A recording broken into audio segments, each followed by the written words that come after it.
It was February 1864, some 13 months after Abraham Lincoln signed the Emancipation Proclamation, when the courts in Sacramento turned their attention to the case of a colored female child named Ada.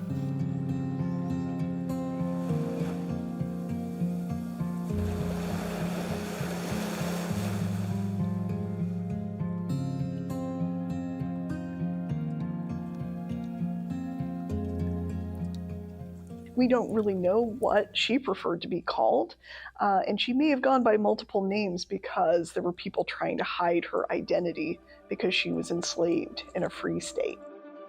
Ada was a 12-year-old girl who'd been brought to California from Missouri by a slave trader.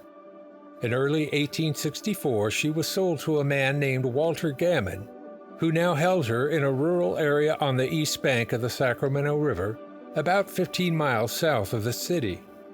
The free black community gets wind of the fact that Ada is not just being held as a slave and forced to perform domestic labor, like household labor for the Gammon family, but also that the Gammon family is just treating her very poorly.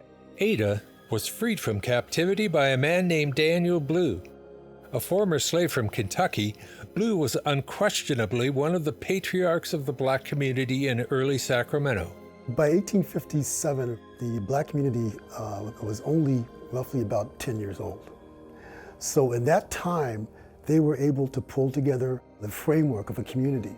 If you look at the fact that African Americans had gold mining enterprises that were collectively owned, they also had businesses that were collectively owned, and they also had organizations that basically catered to all these collective ideas. There were quite a few well-to-do individuals.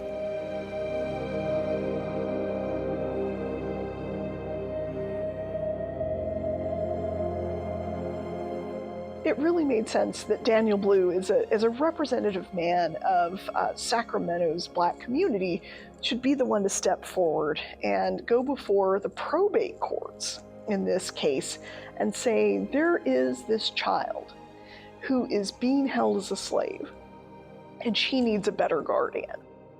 He filed an application for a writ of habeas corpus, an order directing Gammon to produce the girl in court. He says, oh, she's just a member of my family. She's just being treated as a member of my family. She wants to stay here. Daniel Blue says, no, we have evidence that she is being beaten and abused. He further claimed that he couldn't produce Edith in court anyway, because days earlier, two men had come to his home and taken the girl by force and violence. The court records aren't clear on how and where Edith turned up, or if she really had been taken from Gammon as he claimed. On March 9, 1864, Blue secured a court order declaring him Edith's guardian.